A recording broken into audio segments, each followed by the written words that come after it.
Ladies and gentlemen, welcome to our panel. It's the first panel today, so I'm very happy and very glad that we've got so many attendants in the audience. It's a pleasure to be here. We've got 7 panelists altogether. 6 joined us here at the venue, and 1 is online. I hope the online panelist is also on already. Can we try to actually find out?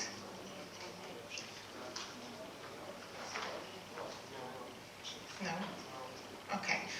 Shall we wait for another panelist, or shall we start without him? Okay. So I hope he'll join us in the meantime. My name is Joanna Fornalczyk. I've been asked to lead this panel. I hope I will actually play my role in a satisfying way, and I will try to lead the discussion on cooperation and collaboration among NGOs active in humanitarian aid in Ukraine and governments, local governments in Ukraine. We'll try, not only Ukraine, also Poland. We'll try to share experiences and best practices that all the speakers have. They are very, very experienced professionals active in humanitarian aid for many years. So, if I may, I will introduce everybody.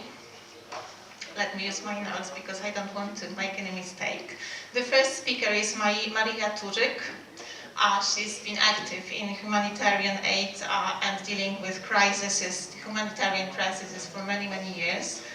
Now she's active in 4 regions of Ukraine, coordinating help mostly related to individuals affected by war, childcare, protection problems, and mental health and psychosocial support. Welcome, Mariya. The second speaker is Muthana Alhayou. He's the East Area Manager of Polish Humanitarian Action, experienced for over 10 years in many countries all over the world, Turkey, Syria, and Ukraine among them. Welcome. The third participant is also active in NGOs, Mr. Stearns, Country Director of International Medical Corps in Ukraine nowadays, with more than 10 years of experience in very similar actions. He was working for humanitarian organizations in Afghanistan, South Sudan, Democratic Republic of Congo, and Nigeria. And now you're based in Ukraine. Welcome. Artem Panchenko, he's the manager of Uber in Ukraine, which is not really NGO, but as I was told, Uber is very active in providing transport help for dislocated people in Ukraine and strategic resources also in Ukraine. We were supposed to have our online participant. He's on already, okay.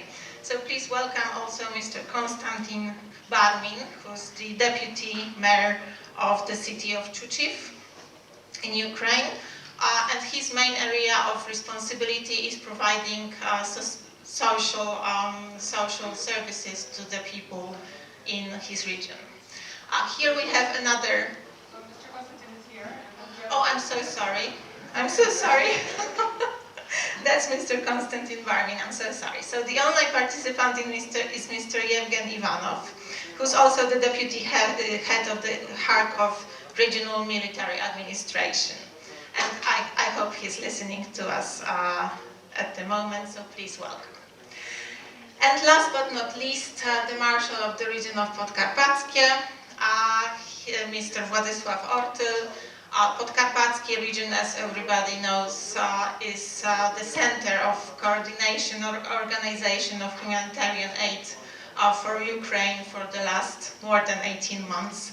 So I hope that Mr. Władysław Ortyl will share his experience from his perspective of a region that is very, very active in this area since the beginning of the conflict. Ladies and gentlemen, let me ask you the first question, if I may. What was your first professional task, first assignment related to humanitarian aid that you were given after the outburst of the war in Ukraine. Can I ask you, Artem, to start? Yeah. Thank you. And let's say we are neither a humanitarian organization nor we are an authorities in Ukraine. So therefore, I'll share just our commercial enterprise experience. So from my personal source, obviously, I just was thinking about my close relatives, whether they are safe, whether they are able to seek shelter. However, from a professional standpoint of view, we want to share how actually we try to partner with local authorities, how we were able to provide our help, because at the beginning it was a complete mess, and how we tried to cope with that mess. Obviously, at the beginning, we paused our operations to assess safety measures, and then we will launch in a couple of days our operations in the areas where it deemed to be safe. And I hope that sooner or later we'll be able to launch Mariupol, launch in Donetsk, launch in Simferopol. But at the beginning, right now, I want to name you a number, which is 500,000 of free trips, which we provided for healthcare workers, for critical infrastructure workers, for teachers, and for displaced families. And it turned out that despite we have proper transportation network, we have lots of software engineers. It was way more difficult than just providing a humanitarian aid in terms of financial aid like we did with United 24. And there were three major lessons or feedbacks we learned from that preparation, because that was once again, it was a complete mess. It was March at that moment. So first one, it was just establishing proper communication, because it's not only reaching mayors of cities or reaching just directors of some organizations. We partnered with the Ministry of Health when there were major disruption in public transport, and they asked to provide trips for doctors to go to hospitals and back. And when we just provided those free promo codes, it turned out that there were no adoption of those trips. We questioned why it's just free. And it turned out that, well, obviously they were focusing on saving lives, not just passing that information, so it was just lost somewhere. We asked for direct communication, points of contacts in those hospitals to check who can actually teach those doctors how to use an app. We got a feedback loop, because, well, some of those doctors were actually not even using Uber app before. And after that, we see attraction. We just literally printed leaflets like this one with notes, how to use an app. We used one NGO, so they acted as a call center. And so, yeah, you want to talk about the experience in Sure. 2 minutes. Okay, yeah. Okay, in that case, yeah, fast. Yeah. Can you just share microphones later on, okay? I think all microphones are on, so we can easily use all of them. The first question was just about the first assignment. So the first assignment for Uber was making sure that you are able to provide the necessary transport. We were able to launch operations. Thank you. Mr. Marshall, what was the first assignment that you, as a head of the region, had to actually organize after the outburst of the military conflict in Ukraine? Przede wszystkim wiedzieliśmy o tym, że każda pomoc, każde działanie, które będzie potrzebne w tej naprawdę dramatycznej i trudnej sytuacji, wymaga oczywiście finansów, wymaga środków. To było takie pierwsze pytanie, z czego możemy co finansować. Po drugie było pytanie, gdzie i komu, prawda? Czyli najpierw żeśmy sobie zinwentaryzowali tych naszych, że tak powiem, przyjaciół, osoby, z którymi się kontaktujemy, wody, zaprzyjaźnione i tak dalej. Pytaliśmy, jaka jest sytuacja, bo to też wymagało, ocena sytuacji była potrzebna, żeby podejmować jakieś działania. No ale to pytanie o te finanse, tak czy tak jednoznacznie stwierdzam, że ono nie ograniczało podejmowanych działań, bo w pierwszej kolejności wszyscy podejmowali różnego rodzaju czynności związane z tą pierwszą falą uchodźców, która się pojawiła, można powiedzieć, z godziny na godzinę. Nikt nie pytał o środki, nikt nie pytał o pieniądze, tylko były wykonywane czynności, były wykonywane działania. I to było ważne. I to taka cecha, która towarzyszyła po prostu w tych pierwszych dniach. Potem dopiero pojawiły się oczywiście regulacje, potem dowiedzieliśmy się, że można to. Potem była szybka ustawa przez nasz Sejm przyjęta, dawała samorządom możliwości, także to się wszystko rozwijało. No i też myślę, że patrzyliśmy na na nasze też bezpieczeństwo, to trzeba o tym też pamiętać, prawda? Przypomnę, że pewne działania, które, no, mimo tego, że do końca nie wierzyłem, oczywiście tak uważam, tak muszę dziś powiedzieć, że ten konflikt wybuchnie, ale pierwsze działania już były przed, prawda? Mieliśmy już wojska sojusznicze na terenie naszego wojska, na terenie naszego portu lotniczego, też centrum wystawienniczo-kongresowym, także te rzeczy no, już się wcześniej trochę zaczęły dziać. Dziękuję. Thank you very much. Muthana, what was the first assignment you had to cope with after the outburst of war? Yeah. So our organization, frankly, they are in the context since long time now. And when we witnessed a huge number of IDP at the beginning of the context, we recognized that adaptation should be made very quickly. Our organization, our colleagues, they were in the border helping people and IDPs very quickly. But from another side, our presence in other oblasts like Dnipropetrovsk Oblast, Donetsk, Luhansk, we recognize that adaptation and life-saving would be highly appreciated because the type of beneficiary this invasion left, old people left behind, women-headed household, they displaced to other country with unknown direction. So that was the challenge, frankly speaking, I would mention, and most of the organization, they recognize that a life-saving should be more coordinated at the beginning of the context. Yeah.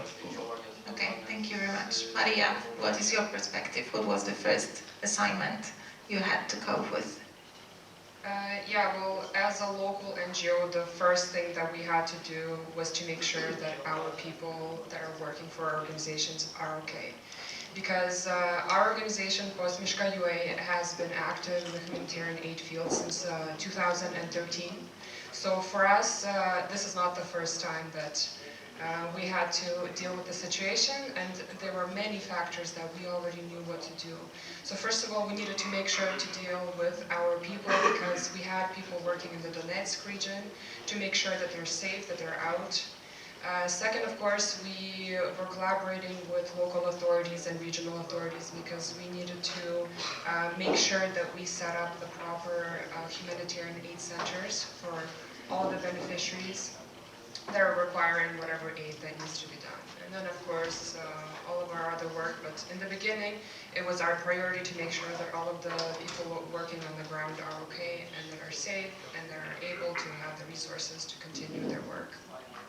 Thank you very much. Matthew, what about your organization? Thanks so much. So International Medical Corps had been present in Ukraine since 1999. Consistent presence there. And at the onset of the full-scale Russian invasion, we decided, even though we had a relatively small program in the southeast, that we were going to stand and deliver. The scale of the response required a, let's say, whole-of-agency mobilization. There was generous resourcing directed toward this crisis in support of humanitarian response in Ukraine. As a result, we had to scale up dramatically, even, I want to say, 1,000-fold compared to the existing program. It was an enormous response. The whole of agency mobilized. We started immediately to leverage the access that we had already achieved over the previous 20 years or so in the country. Our local relationships were strong, and we nourished those in order to get access to a far and wide response, countrywide really, from the west to the east, focusing on our healthcare, mental health care, gender-based violence interventions, water and sanitation, as well as some direct cash programming.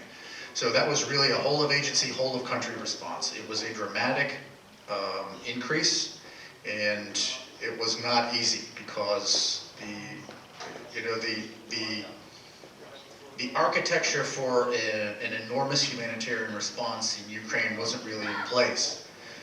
So we had to build what we could in our relationships with local authorities and local actors in order to get access to places that were where we would typically have easier ways to get in and out as a result of let's say, more of a habit of humanitarian action. So it was a bit of a new type of response for us, but I would say the first action was whole of agency scale up and a commitment to stand and deliver relative to the humanitarian needs that were faced in the war-impacted communities. Thanks. Thank you. Kostiantyn, your perspective is probably a little bit different because you're talking from the perspective of a local government official. What was the first task that you had to cope with after the attack? Доброго дня, перш за все, день 24 лютого, з початку агресії, першою задачею для нас, як для самоврядування, це було завдання забезпечення локалізації порушень, які почались у нас з 6 ранку. Це було потрапляння ракети біля двох житлових будинків, це була пожежа, локалізація пожежі, це було транспорт до лікарень. Це було перше завдання. Друге завдання, яке одразу продиктувало нам время і час, це було завдання забезпечення безпеки для мешканців. Це було теж дуже важке завдання для нас, для всіх. І координація між цими точками укриттів, де скільки людей знаходиться, яка кваліфікація, кому яка треба допомога. Третє завдання, яке в нас було, це комунікація в рамках держави, в рамках постачання, в рамках логістики, оскільки територіально місто Чугуїв знаходиться на сході Харківського регіону, і ми фактично були в оточенні, у нас була в один шлях життя, і все. Ми не мали сполучення. Дякую. Thank you very much. And our online participant, can I ask you the same question? What was the first task that you as a local government official had to cope with after the attack?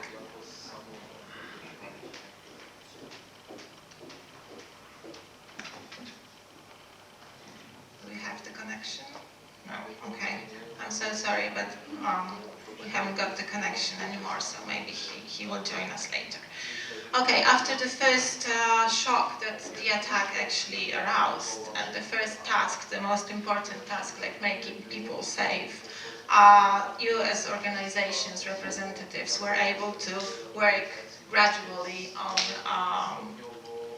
establishing some schemes of collaboration and cooperation among NGOs and governments. You all are very experienced people in the field of providing humanitarian aid or organizing humanitarian aid. Could you please share with us your experiences and best practice, also from other places, not only Ukraine, that could help to actually establish the well-targeted aid in Ukraine? Mariya, can I ask you first to share your experiences, your organization experiences? Yes, sure.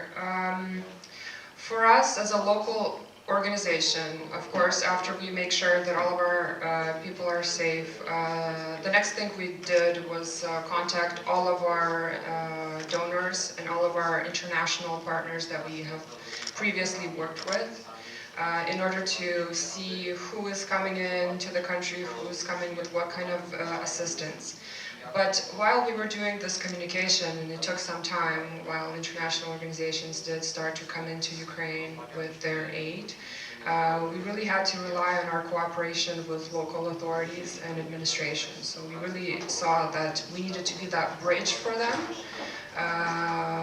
to receive the international aid that's coming. So part of our organization actually relocated. They were also internally displaced. And part of the organization relocated into the Ternopil region in a small community, Kopechinci. And out of there, the first assistance came with working with local authorities. So this has also been a practice in the organization for a long time, since 2013. setting up MOUs with local organizations. So all of the work that was being done in Ukraine, it had to be based on the needs, first of all, of that community. And of course, we understand that the context is different. Whatever the needs are in the east of Ukraine, they differ from that in the west of Ukraine. And because our organization is working in 17 oblasts at this point, in 17 regions of Ukraine, we understand that every region has their own needs. And so for us, it was very important to have that conversation with local authorities to make sure that we really get in touch with whatever the needs are. And additionally, of course, we needed to make sure that we coordinate on a regional level with the administration. So we do also set up MOUs, and we also have conversations with administration offices, including Kharkiv administration, where we also have some projects going on. So it's important that we coordinate with other organizations as well, and that's why the OCHA cluster system has been very crucial in our work, in our coordination with other local NGOs as well as international organizations to make sure that we don't duplicate the services, the activities in that particular region. For us, as a local NGO, it was important to work in really hard to reach places, in small towns, small communities and villages, which we saw in the beginning of the full-scale invasion and previously in our years of experience, is that some organizations don't necessarily go to these hard to reach places. They may settle in big municipalities, do their assistance there, and then move on to other regions to cover more ground. But for us, it was important to really reach out to those people that need the assistance in small towns and villages. And so it was important for us to set up a proper needs assessment as well, again, because the needs were different in every region. And even now, if we talk about, 1.5 years has passed since the full-scale invasion, and many organizations have come in, many donors have come in with their programs and set up the programs in Ukraine, we still see that the needs and the contexts are quite different. And finally, we also coordinate with the federal government on a state level, because our organization also has a few projects on a state level. And so it's really important to, not just come in and work with the state government or the regional government, but local government as well, in order to make sure that we cover as many needs as possible in every region. What are your expectations towards the local governments? Do you think they could actually maybe facilitate your work or make it targeted even better than it is now? I think if we talk about, 1.5 years ago, it was like Mr. Kostiantyn mentioned, they had their own priorities and needs that they had to take care of, right? While they were taking care of the people, we were thinking a little bit more strategically, talking to our donors, talking to international organizations, trying to see what the needs are from local authorities, to see what programs we can set up that will not only, be emergency response, but even a year ago, we were already thinking of what programs can we set up in which different regions, and depending on the context, that will work towards more, livelihood and financial assistance and so on. So the collaboration and the cooperation with local authorities, I think, is essential, because on the one hand, we understand that we were bringing in a lot of projects for a lot of local communities, whereas I think Mr. Kostiantyn can mention a little bit more, their budgets were frozen in the beginning, so there was a limited amount of things that they could buy, and activities or things that they can buy for beneficiaries, for their people. And so this is where many NGOs and many organizations, not only NGOs like Uber and other organizations, private organizations, this is when local authorities have seen that they started to donate whatever they are. If they're like a meat production, they were donating meat. If they're dairy production, they were donating dairy. So whatever they had at that point, we were trying to cover with whatever ever we had, right? Before we started to see a lot of the aid coming in, including food and so on from other international organizations. But the first 2-3 months, it was really relying on the resources that we already had, and so we needed to make sure that we support the regions and the communities that we were working in. What about now? Is it changing now? Are the needs better defined in the field, and you've got the chance to respond to the needs, or are you still dependent on the resources you get, and this is what you cope with? I mean, it is a little bit different right now, because if we talk about prior to full-scale invasion, many local NGOs were actually relying on the support of businesses, Ukrainian businesses, and state funding even, right? And when the full-scale invasion happened, we and among any other local organizations realized that these funds have been frozen, and now we need to shift our focus to really work with our donors and international organizations to see how we can get funding to support the communities that we are working in. And of course it's changing, but throughout the 1.5 years we've had different challenges and different things that happen. So if you know, last fall, you know, we had a new big challenge with the blackouts, right? And so every time there's new challenges and it's changing, and I'm sure I have other colleagues that can add on to that, but yeah, the context is changing, but we need to be flexible and adapt to support. Thank you very much. Artem, what are your experiences, your organization experiences? Has the method of providing aid by Uber in Ukraine changed during the last 1.5 years? Yes, indeed. And I want to just echo what you just said regarding being agile and flexible, because at the beginning there was a huge inflow of IDPs, and there was a question, okay, like whether we can provide transportation solutions. So we launched just free shuttles to borders, because well, just like trains were overcrowded, so we are trying not like to complete, but to to aid all of that flow. However, once we saw that lots of people are actually coming back, we start looking for other sources of our help. In fact, when we start partnering with UNHCR and WOLF program, they were asking, okay, like we don't need you to move people, can you move supplies? We said like actually we are just like a passenger transportation company, however we have a software. And I guess like lots of you were using Uber Eats app where you can order pizza from a restaurant and the courier would bring it, but basically we asked our engineers to modify that platform. So eventually UNHCR was capable of requesting trucks to move mattresses, to move hygiene kits across region, because they were capable of bringing like thousands of tons of those supplies, and which I'm saying huge thank you for that. But eventually they had a question how to manage that last mile delivery, and that was our highest and best use. So we eventually switched from moving not only people to moving that humanitarian aid, and once again there was just like a continuous feedback loop. Folks like how we can do it better, because at the beginning we turned out that like actually our mapping system doesn't work in villages because it was catering like Kyiv, Lviv, Zaporizhia, etc. So we had actually to request new mapping systems so we'd be able actually to finish those deliveries on time. Okay, thank you very much for sharing the experience of Uber. We've got the online participants, so I would like to ask you a question, Ievgen, at the moment. We're happy that you could actually join us.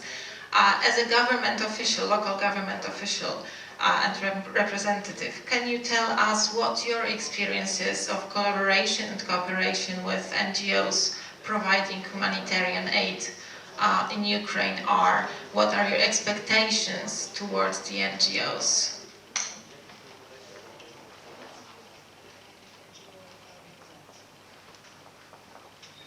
Доброго дня всім, шановні організатори форуму, шановні колеги,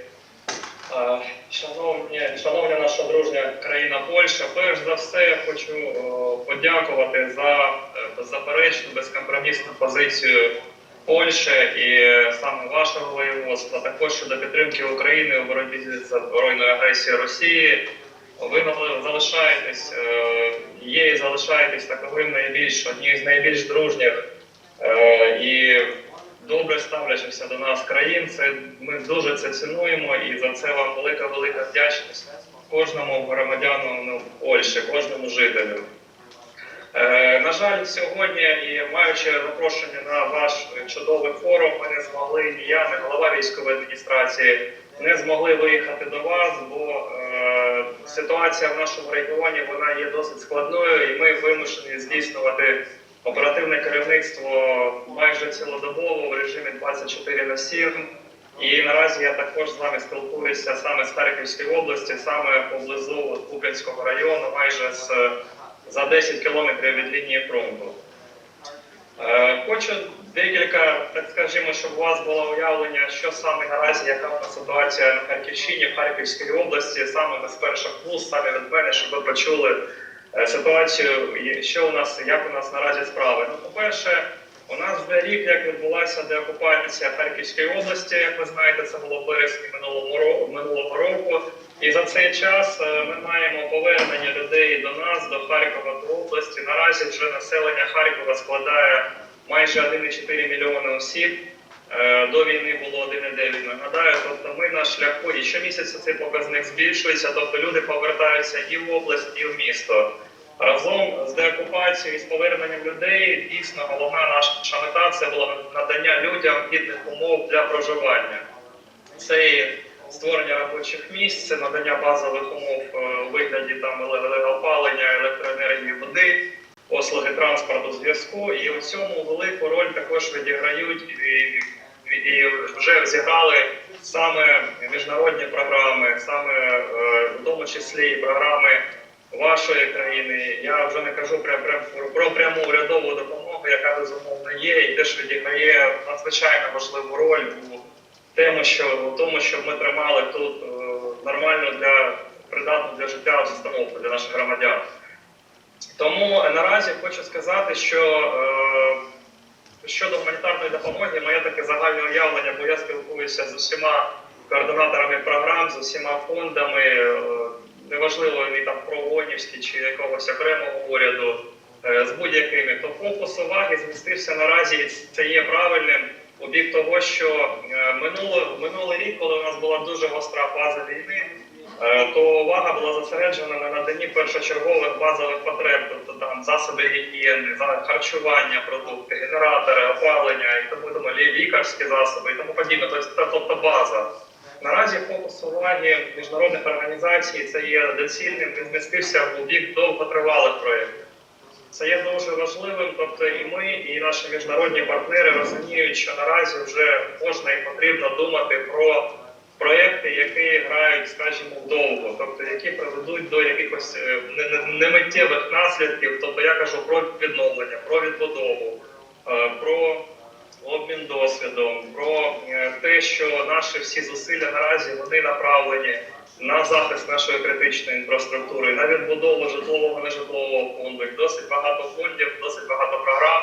Саме вони зайняті, до речі, і відбудовою частковою. Це не по-перше, це там вікна, двері, дахи, те, що можуть зробити фонди швидко. І ми це робимо разом, наприклад. Тобто базова ситуація наразі – це створення умов для того, щоб люди, які повернулися до Харкова, до області, щоб вони залишились тут, щоб вони не поїхали назад. Це, безумовно, відбудова житлового фонду, це розмінування наших територій, і все більше партнерів міжнародних заходить на нашу територію, намагаючись розпочати цей процес. А нагадаю, що Харківська область є самою замінованою областю нашої країни і однією з самих замінованих територій світу, це визнано міжнародними експертами. Тобто розмінування – це одна з наших стратегічних першочергових цілей, і ми будемо вдячні за будь-який контакт, за будь-якого нового партнера, який міг би допомогти або технічно, або у навчанні кадрів, по підготовці, або самими кадрами, то це було дуже-дуже доцільно. Особисто я, як заступник голови військової адміністрації, відкритий і до всіх нових контактів. І, на жаль, повторюсь ще раз, я не можу сьогодні бути з вами там сьогодні на вашому чудовому заході. Хоча в мирний час, безумовно, ми би до вас приїхали. Але я відкритий відкритий до будь-яких контактів, координаторів програм, керівників будь-якого рівня. Я особисто спілкуюся з усіма і сподіваюся, що після цього чудового конструктивного форуму, заходу, у нас з'являться нові друзі, нові партнери, з якими ми зможемо обговорити подальшу допомогу. Додам ще, це є дещо дуже важливим, що Харківський регіон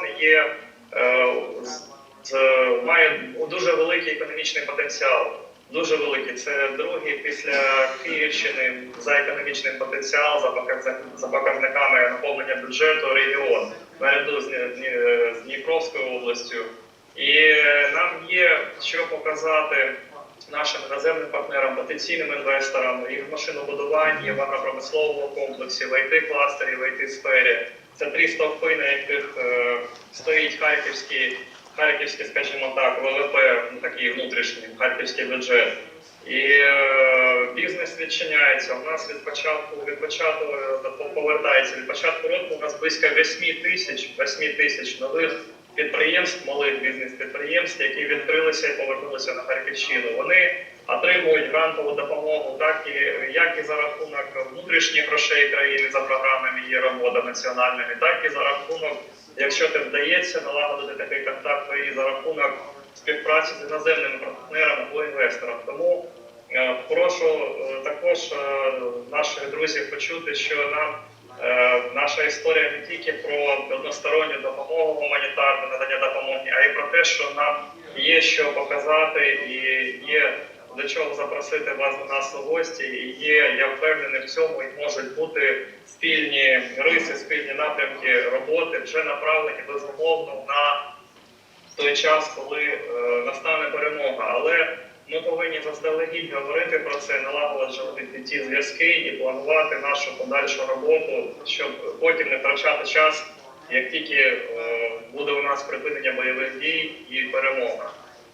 Я дуже вдячний за запрошення і можливість виступити на вашому заході. Я бажаю всім мирного неба над головою, здоров'я і нашої спільної скорішої перемоги. І дякую нашим Збройним силам України, що життя на Харкові воно повертається, нам є над чим працювати, і дуже сподіваємося, що на допомогу також і польської країни цьому, яку ви і так надаєте, за що ще раз велика вам вдячність.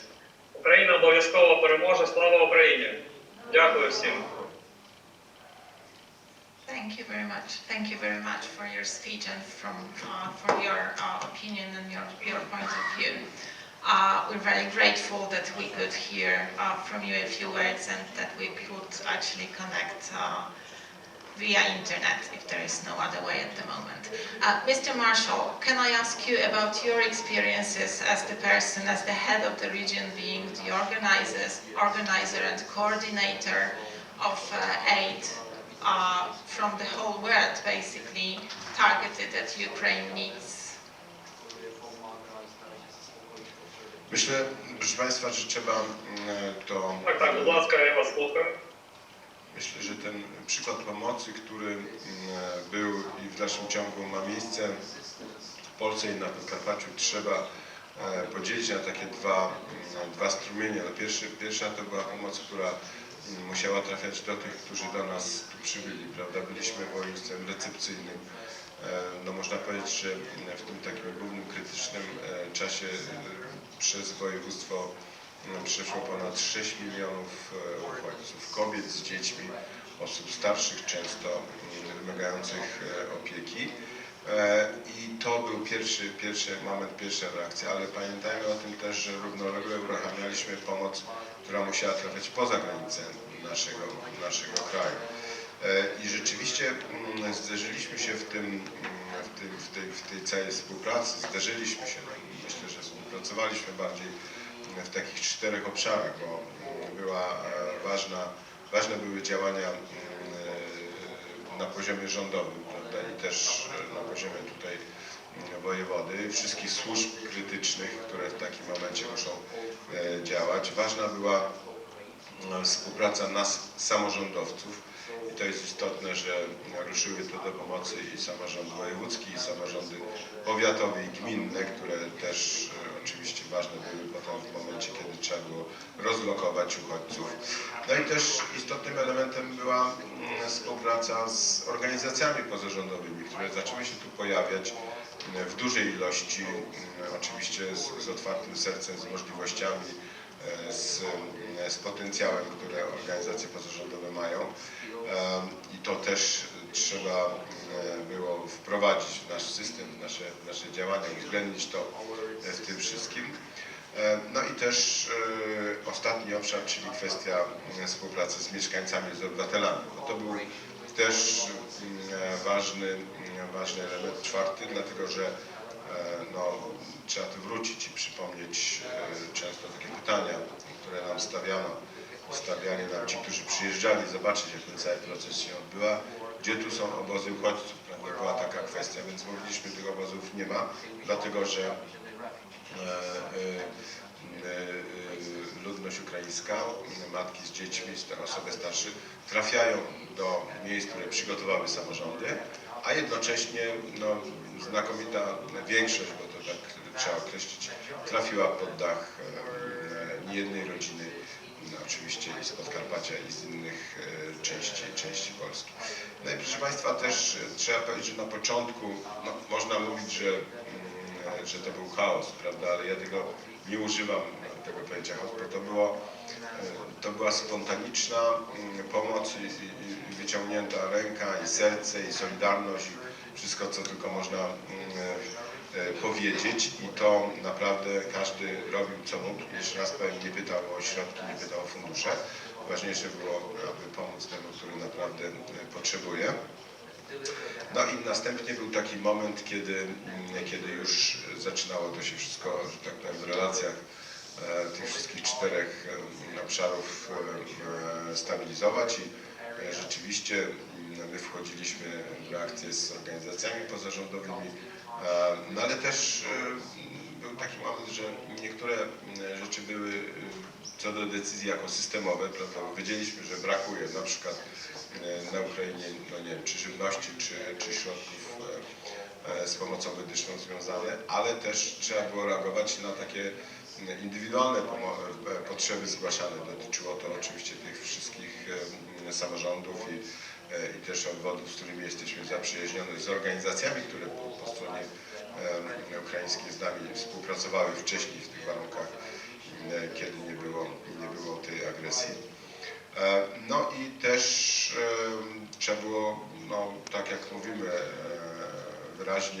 wyraźnie pamiętać o tym, żeby w jedno miejsce nie trafiło, prawda, 1000% tego, co potrzeba, a w innym miejscu tego brakowało. To była trudna sprawa na pewno, bo każdy odzywał się i mówił, że chce, ale odzywał się do kilku źródeł. W kilka miejsc trafiał z takim zapytaniem. Tutaj koordynacja była naprawdę bardzo trudna, ale no, czas spowodował, że to było coraz bardziej dedykowane, trafne i po prostu nie nadmiarowe. No i też, tak jak tu też koledzy mówili, ten czas pomocy się nie kończy, te potrzeby są. Chcielibyśmy, aby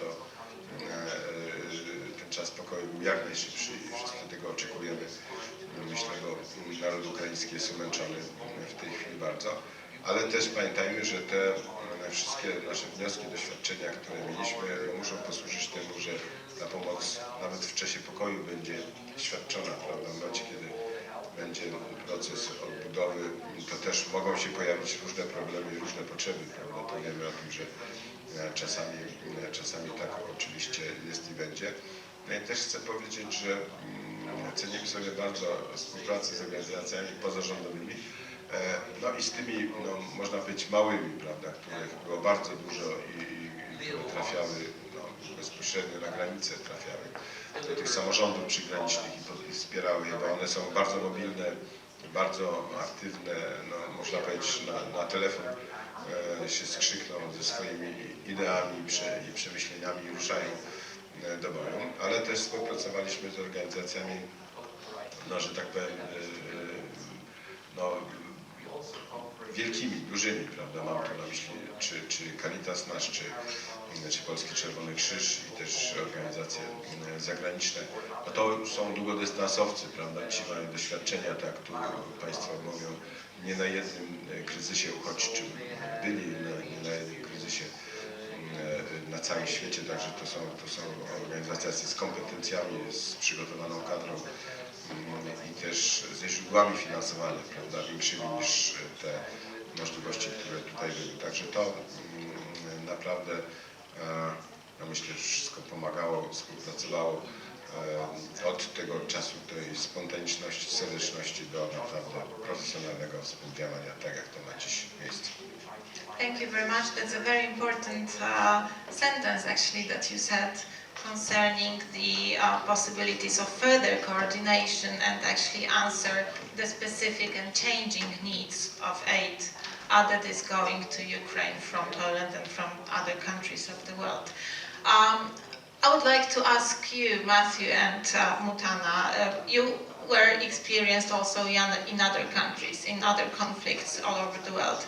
Matthew, what are your experiences and best practices that you could actually share and use during organizing aid in Ukraine nowadays? Thanks so much for the question.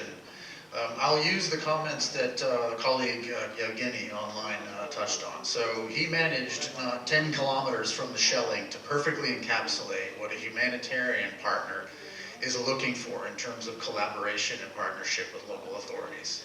Right? This is not the same in a lot of other contexts that I've worked in. It varies from context to context. This sort of willingness to positively and actively cooperate with the spirit of the assistance, right? The intended spirit of the assistance is to provide targeted relief, right?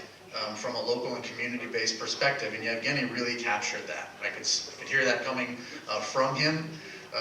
And I'll pick this up with him when I go to Kharkiv in the next couple of weeks. The idea is that collaboration and cooperation happens most effectively at local level.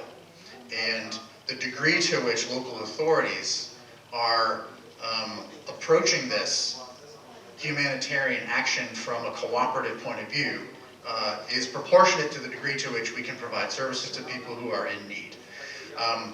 In Ukraine, I'd say, really, for the most part, these navigating access for humanitarian assistance at local level has been exemplary. It can be challenging, and it still is challenging, but the approach and orientation that Ievgen was representing is exactly what we're looking for, right? A spirit of cooperation that targets specific needs, community level, and we've been able to do that in Ukraine with great success. At the same time, he mentioned, I think he touched on the theme of the conference as well, this reconstruction, this pathway to recovery. So International Medical Corps, like many other NGOs, is humanitarian focused, and we're still very busy and concentrated on humanitarian response in Ukraine, particularly in the Eastern Conflict corridor. In places like Kharkiv and Zaporizhia and Kramatorsk. At the same time, we're positioned for a longer-term vision for Ukraine that's going to have to take shape in terms of our collaboration and cooperation with local folks like Ievgen. This is where agencies like mine can concentrate on, let's say, because we're active in the healthcare space, healthcare system strengthening, which is a vision that goes a bit beyond the humanitarian immediate response. We're not leaving that space. There will still be enormous needs from a humanitarian perspective, currently being captured right now by means of the humanitarian needs overview that's managed by OCHA through the clusters and the colleagues on the ground, the various NGOs and NGOs. Those needs will be captured, they'll be diagnosed, and then we're going to approach them and figure out how, in collaboration and cooperation with folks like Ievgen, how to implement, right, and provide relief for people who are sick and suffering. At the same time, this longer vision for how to strengthen the existing architecture that's been impacted, right, by this shock of the conflict for a longer-term, more optimal future is something that we're concentrating on at the same time. I think there's space for that. We're not going to abandon, and no one should abandon, the idea of the need for humanitarian response in Ukraine. But this bigger picture, I think, is very ambitious. It's well placed, and I think there's a lot of NGOs, international NGOs and local NGOs, that are ready for that conversation. This conference is one instance where that conversation is sort of moving forward. So, anyway, I'll stop there. Muthana. Thank you, Mati. So I will start with the goal of a humanitarian organization. We are sharing the same objectives everywhere in all the contexts. Most of the contexts, they do have the same needs, yeah? But the different in each context, how you are delivering them, yeah? How you are cooperating with different actors. In several contexts, maybe we were struggling by finding entities to whom we should talk. Yeah? So in Ukraine, the advantage of our humanitarian operation and intervention, we do have the authority that they are too much supportive. But as a humanitarian organization, we do need to understand the policy, the existing system. We are not trying our best to not introduce something or totally new system. Yeah, and the engagement with the local authority actually help us a lot to manage the expectation at the ground. Yeah, the need assessment we are making is not enough. Engagement with the community, with the people, that's the main fact we need to focus on. And we cannot do that alone without the cooperation of the local authority and having a local partner as well. We need also to recognize why we should have a local partner. They do have access, they do have knowledge, and they do recognize what kind of challenge, how to make things faster, and how to speed the response in different areas. However, a lot of lessons we have in Ukraine, frankly speaking. The cooperation totally changed from the beginning. Yeah? Now we do have a memorandum of understanding with each oblast that explaining some certain policy, but when it comes to the development and long strategy, as Matthew mentioned, because our focus more in the graduation approach. Yeah? We are not emergency focused all the time. We want to see how we can graduate people, how we can depend on the existed capacity of the community, of the system, or governmental system. How we can make that better for the beneficiary to make them generate their income alone. How to get rid from the shock they are living in. So that's really a big subject. Maybe somehow we can talk because the discussion regarding more development project and sustainable project already started. That's why the humanitarian organization need to be part of the policy and understanding them, encouraging also all the parties participating in that, either private sector, to be one of our effort to achieve this goal. Yeah. Thank you. Is your organization using the best practice and experience from other countries, from other conflicts, to establish the cooperation links also in Ukraine, or did you have to change the approach and adjust it? Thank you for the question. So we are present in too many countries. Yeah, I would give a very good example. During the crisis in Ukraine, we had a Turkey earthquake. So our team have to separate their effort. You know, being in earthquake response in Syria and Turkey, making a lot of effort. But also in Ukraine, we didn't forget about Ukraine effort. We continue to do that. We are very careful to not bring other exactly copy and paste experience. Yeah, we are trying to benefit from other contexts, how to be agile, how to be flexible, how to develop the policy in accordance to the existing system in each country. And our presence since 2014 helped us a lot to understand Ukraine context. We have very experienced local staff who do understand how to engage with the community, you know, how to understand the priority of the local organization.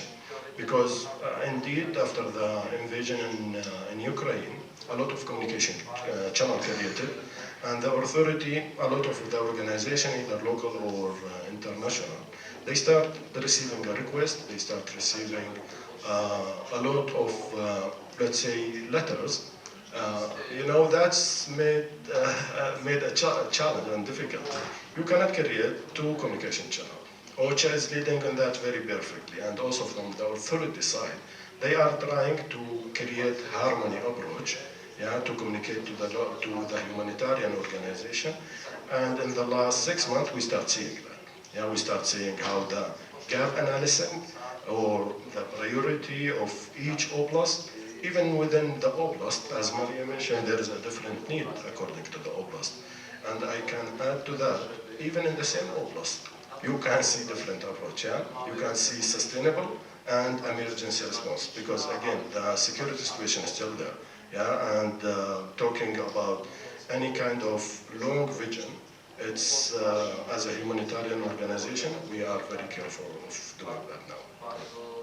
Thank you very much. I think it's a very important remark, that experience and knowledge from the past is one thing, but establishing current cooperation links and meeting the needs, the current needs, this is the main key of your work, basically. Kostiantyn, can we actually have the question to you from the government, from the local government perspective?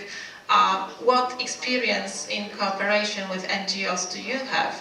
And how do you communicate your needs to NGOs active in your region?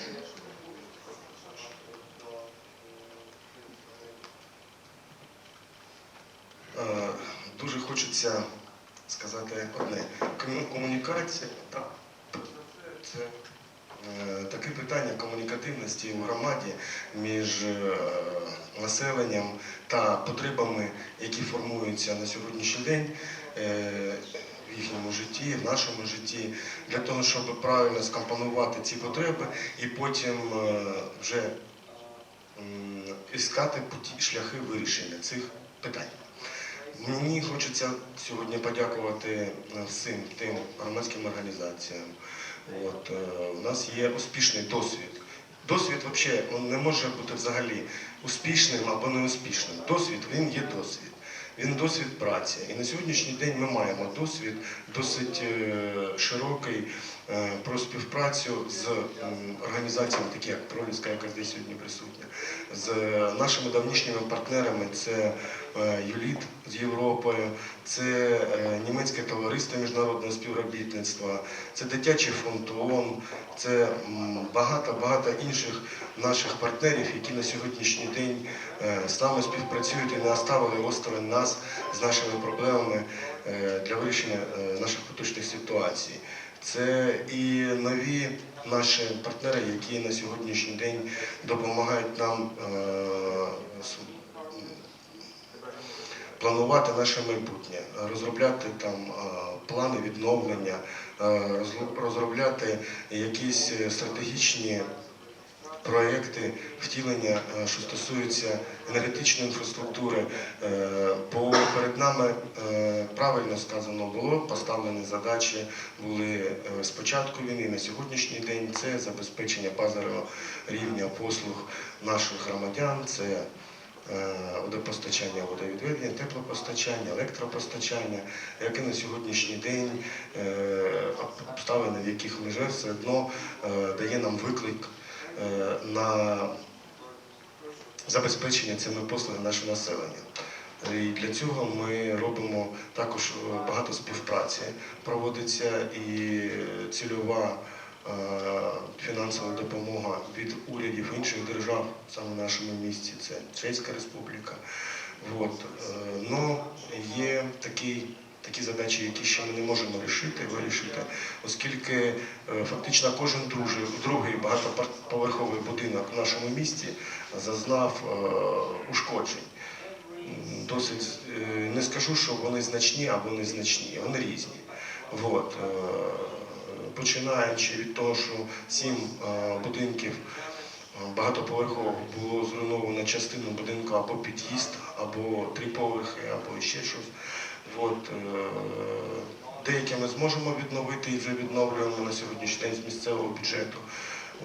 Деякі нам допомагає, велике дякую, обласній нашій військовій адміністрації, завдяки їм і нашим державним джерелам бюджетним. Деякі ми відновлювали згідно співпраці таких фондів благодійних, як Актет, як Міамота.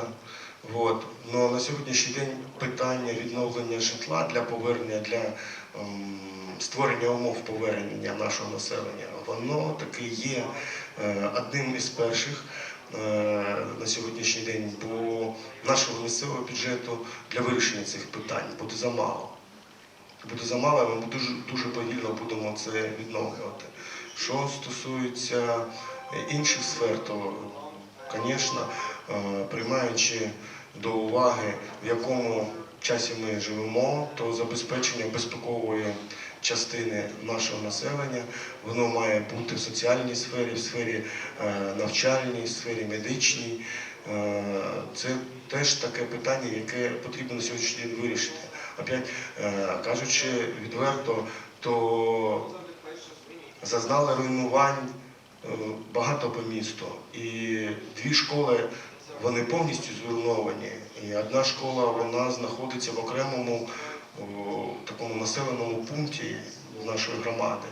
І там стає питання, воно досить живе, цей населений пункт, там 23 багатоповерхові будинки. І, тобто там є дитяче населення. Да? Для того, щоб повернулися люди, то потрібно відновити цю школу і відновити її вже з вимогами, які на сьогоднішній день диктує нам час. Дякую.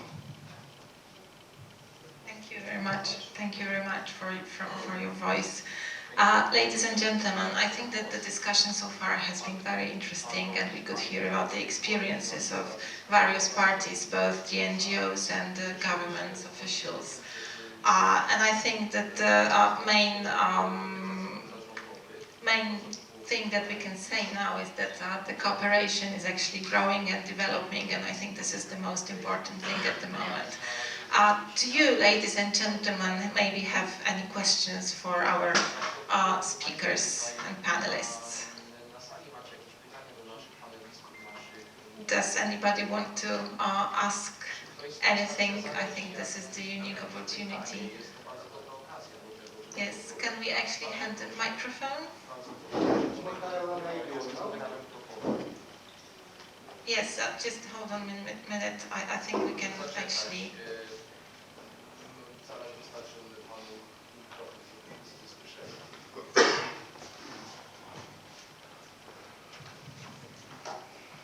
Михайло Найдьонов. У мене запитання бажано для всіх спікерів. Скажіть, будь ласка, чи в вашій роботі у вас виникали підозри, що перепони в вашій роботі спричинені корупційною мотивацією?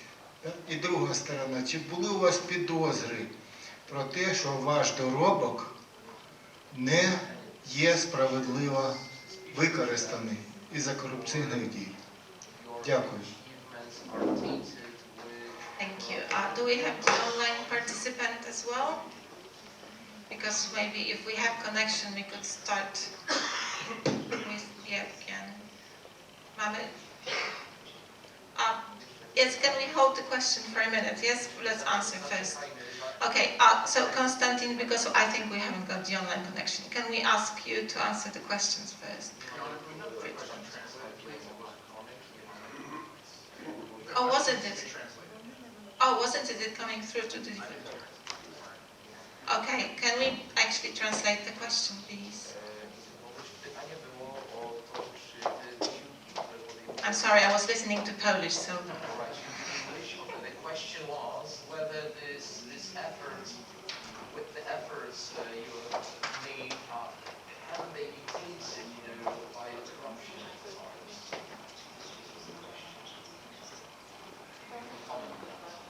Okay, can I ask you to briefly answer this question, maybe like 1 minute?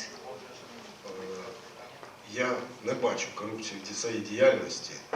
І те, що я забезпечувалась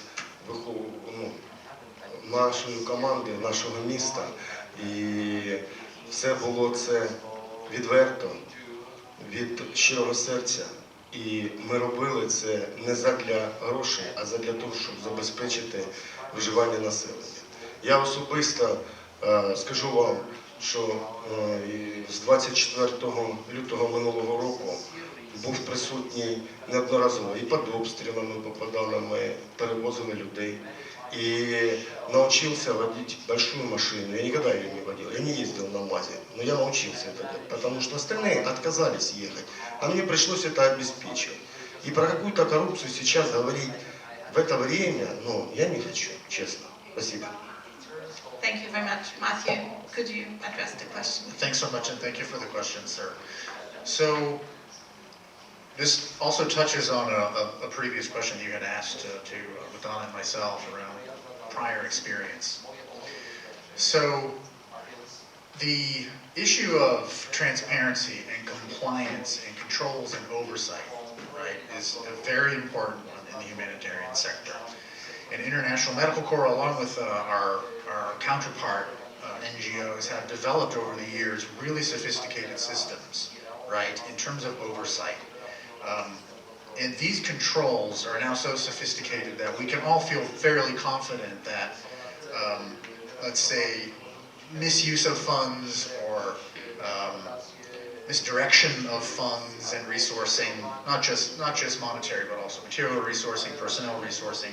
The systems that are in place right now from the humanitarian NGO perspective are so robust that I think there's a strong degree of confidence that we can all have that oversight element and the commitment that we see to that oversight and transparency is mirrored, right, in our counterparts in local governments. I think while there's the occasional bad actor, the systems, right, that are in place now, I think are sophisticated enough that there's a degree of confidence there that oversight and transparency is really up and running well. So yeah, I wanted to speak to that. Thank you you for the question. Thank you. Mariya, because I think that the question was to all of you, so let me just ask each of you. Sure, thank you. I'm just going to add on to what Matthew was saying, is that as a local NGO, we also have our policies that are in place since many years ago in terms of how to use donor funds, how to use funds that are coming in and that are funding our projects and activities on a local level. And for us, it's important to say that, first of all, we have international organizations that do their monitoring, right? So first of all, we have that level of monitoring that is happening. And of course, second level is our own monitoring, because we are operating under Ukrainian law, under Ukrainian tax law. So whatever humanitarian aid we have been taking on our balance, we also have to report, and we also have to show to our tax office that we have used these funds and that we have provided these essential materials to the beneficiaries, and the beneficiaries have been affected by the war.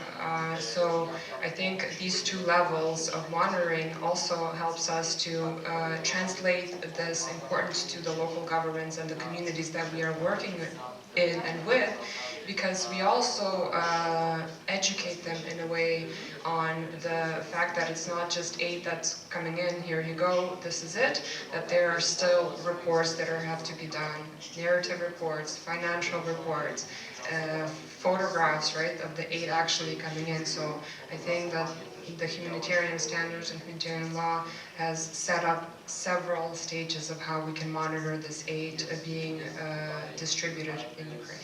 Thank you, Muthana. Yeah. So as Matthew mentioned, that affects in all the contexts, but the correct question, how to avoid that, yeah? How to mitigate, how to prevent such kind of thing. So our humanitarian assistance always should be directed by them. Yeah? Even during the design stage, we are very careful as a Polish humanitarian action to design our project and activity according to evidence base. Yeah? And the selection criteria of any community, any beneficiary should be very careful when you are choosing your criteria in very, let's say, directed way, in cooperation with the authority indeed, Because the authority, they do have their policy. They are helping in gathering the information if you have a desire. If you are referring to them as a humanitarian organization, if you set up, let's say, the right agreement, yeah, to gather that information. And indeed, my colleagues also, both of them, they mention about the monitoring, which is the consequences of any assessment. Yeah. Thank you. Mr. Marshall, I think that in Poland we also have special procedures that actually guide the proper distribution of aid. Could you comment on that, please? No oczywiście, proszę Państwa, ja bym tu chciał rozróżnić jak gdyby te kwestie związane z ewentualną korupcją przy udzielaniu tej pomocy, która płynie na Ukrainę. To sobie nie wyobrażam, prawda, żeby tu były jakieś sytuacje negatywne, prawda, to byłoby wręcz nieprzyzwoite, mogę powiedzieć. Znaczy, jakichś takich dowodów wprost nie mamy i nie mogę powiedzieć, żeby nasza pomoc się z tego tytułu przez to ograniczała. Bo tak nie ma, jak kolega powiedział, no cóż można mówić, jeżeli ktoś naprawdę tam jest blisko tego frontu i działa w takich warunkach, jak jest, ale też działa transparentnie, działa po prostu nie tylko z serca, ale też przestrzegając pewne reguły, które muszą być. Ale też pamiętajmy o tym, że jeżeli my mamy do czynienia z sygnałami, które mówią już nie o korupcji przy tej pomocy humanitarnej, przy tych działaniach, które się dzieją, tylko może gdzieś tam związane z politykami, związane z jakimiś urzędnikami, to też na tym może ucierpieć pomoc humanitarna. O tym trzeba pamiętać, prawda, że krzywdę można zrobić jakąś wypowiedzią, jakimś rzuconym zdaniem, jakimś czynem, prawda, i to potem gdzieś zostaje, prawda, i albo kogoś powstrzymuje, albo komuś się każe zastanowić. Bezwzględnie my też, żeby ewentualnie nie mieć jak gdyby już tak z definicji problemów, to kierujemy się na przykład do organizacji pozarządowych, które są znane, uznane, doświadczone, prawda, nie w jednym miejscu były, nie pojawiły się nagle, prawda, tylko są na rynku działań, może czy źle powiedziane, ale w tych kwestiach związanych z konfliktami w różnych częściach świata sprawdziły się, potwierdziły i one gwarantują, prawda, bo one mają system, one mają te procedury, o których tu koledzy powiedzieli, także to trzeba też uważać, prawda, od razu z góry, ale też pamiętajmy o tym, że ta ogólna atmosfera i ogólne relacje są bardzo ważne, bo to mniej lub bardziej kogoś motywuje albo demotywuje. No ale też ja patrzę na to, na te ewentualne takie działania z punktu widzenia pomocy finansowej, czyli z punktu widzenia wykorzystania środków, dla przykładu europejskich, prawda, którym dysponuje samorząd, mówię tu o naszym podwórku. No, wszelka korupcja, wszelkie jakieś działania powodują katastrofalne skutki zatrzymaniem pomocy, cofnięciem, egzekwowaniem tych środków. To są dramatyczne rzeczy, także tu można zaszkodzić komuś i tego trzeba maksymalnie unikać, ale samemu też tak działać, żeby nie stwarzać warunków do taka jest sprawa. Dziękuję bardzo. Thank you very much. Artem, you want to comment on the question as well? Once again, I'll be speaking on behalf of a commercial organization. So, echoing what Tony said, it's about transparency and internal rules of highest and best use. Because we were cooperating with the National Restoration Center as they were asking to move their experts across Ukraine to visit damaged museums, to restore paintings, to preserve cultural artifacts, and we literally had internal discussion whether we should apply for intercity passenger transportation license by buses, which we obviously did not have, because technically by law we had to go and obtain that license, but in the middle of last year crisis it was quite difficult, so we decided, yeah, well, we are not following those rules, but we'll just do the right thing, and obviously we're doing that pro bono.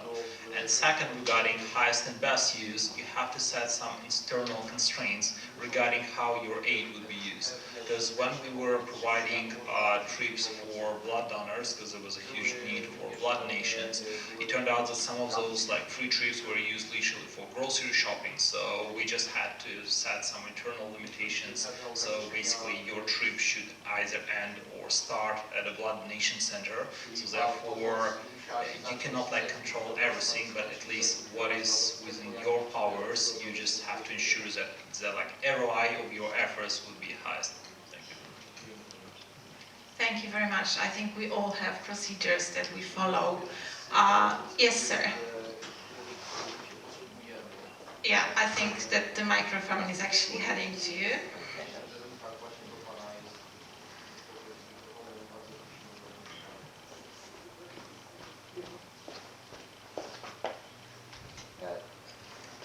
Is that working? Yes. Okay.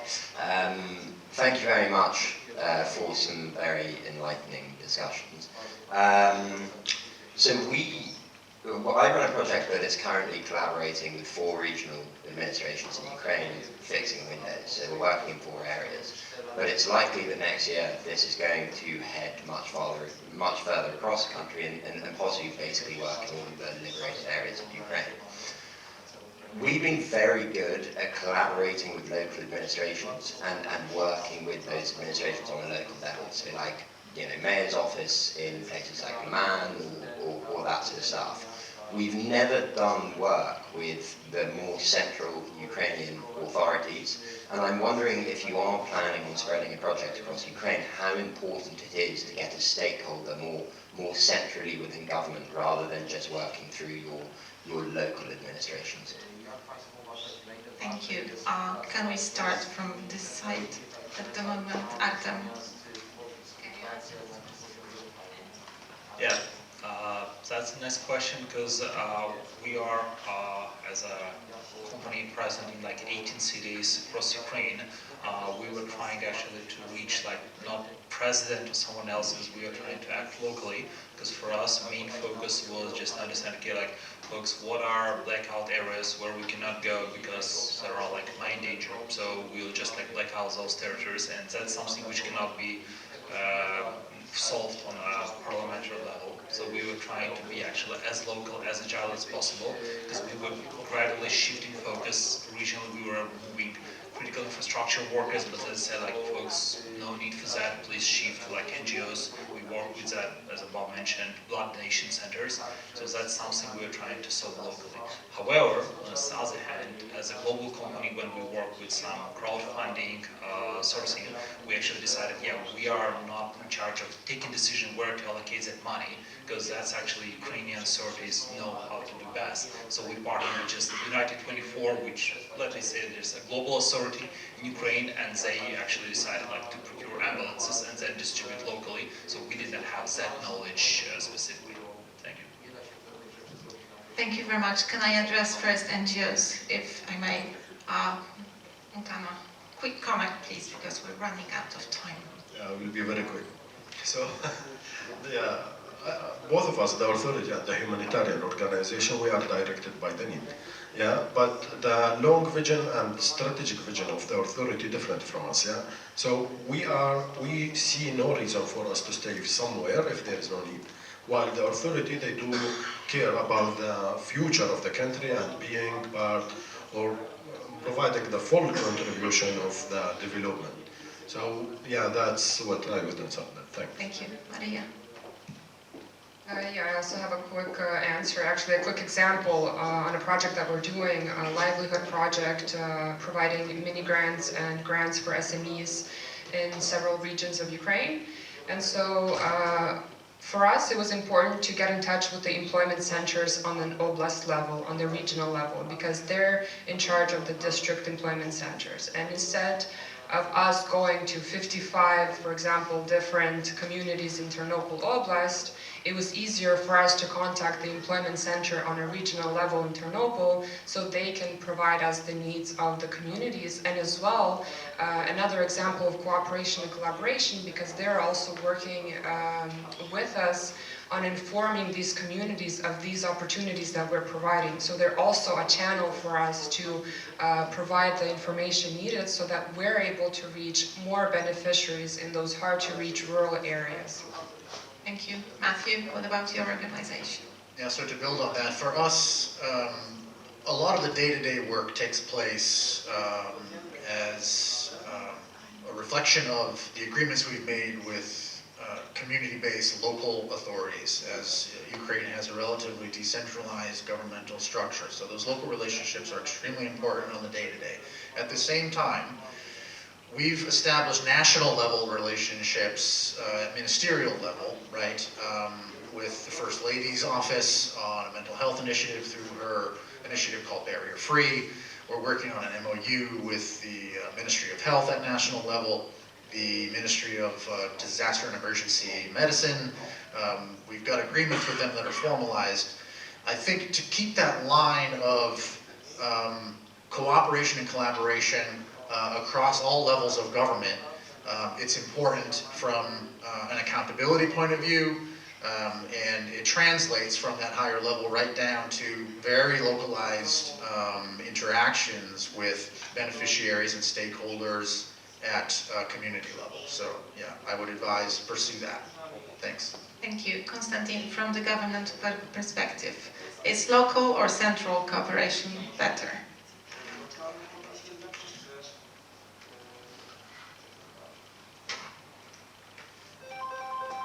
В рамках того, що я працюю в міській раді, то ми працюємо во всіх рівнях влади нашої. Це плідна співпраця, тісна співпраця з НГО, це плідна співпраця з міжнародними фондами, благодійними фондами, з урядами країн, пряма робота інших країн. Це в рамках нашої держави, це пряма співпраця з нашою обласною військовою адміністрацією, з департаментом, які є в неї підпорядкування. Це співпраця на рівні інших муніципалітетів нашої держави. Це співпраця з Асоціацією міст України, безпосередньо з самими керівними нашими органами, це і Радою, це і Офісом Президента. Тобто на всіх рівнях нашої влади, яка є в державі, ми співпрацюємо. І це, мабуть, саме головне завдання органів місцевого самоврядування – комунікація між різними рівнями влади для вирішення потреб населення. Дякую. Thank you. Mr. Marshall, what's your perspective? Oczywiście ja tu muszę wygłosić pochwałę takiej lokalności i też działalności tych lokalnych samorządów, bo one są między innymi po to, żeby załatwiały sprawy, których nie widać z Warszawy, nie widać z Kijowa czy z innej stolicy każdego państwa i to jest rzeczywiście ważne. I chcę zwrócić uwagę, że rodząca się samorządność na Ukrainie jest niezmiernie ważna dlatego, że no, trzeba, tak można powiedzieć po młodzieżowemu, trzeba się samemu ogarnąć, prawda, jeszcze w tych trudnych czasach, kiedy no, podlega to wszystko tej agresji, presji i są no, niestandardowe rzeczy potrzebne do zrobienia. Nikt nie będzie mówił koledze, że ma siąść w ciężarówkę, trzeba jechać. On widzi, że potrzebę, siada, reaguje i to wszystko się szybko dzieje. I też ja obserwowałem to, jak na Ukrainie rodzi się samorząd, bo tam samorządność jakiejś nie było, nie można powiedzieć odradza, u nas się odradza, bo tam się rodzi i on niezmiernie ważną rolę odegra też w momencie, kiedy będzie no, odbudowa po tym czasie upragnionego pokoju, prawda, na który wszyscy czekamy. Trzeba powiedzieć, że ten gospodarz, tak jak na swoim podwórku, tak na swoim obszarze jest potrzebny, musi być umocowany ustawowo, musi być też wyposażony w instrumenty, którymi może oddziaływać. No i wreszcie musi mieć budżet, który musi się też sam rządzić i widzieć te najważniejsze potrzeby. Lokalność jest niezmiernie ważna w każdym czasie, a w trudnym czasie szczególnie. Dziękuję bardzo. Thank you very much. Let's just all hope and work for the better and further cooperation on all levels among NGOs and the governments, local governments and the central governments. And I think that's the clue and the key of today's discussion. Thank you very much. It's been a pleasure and have a nice day. Thank you very much.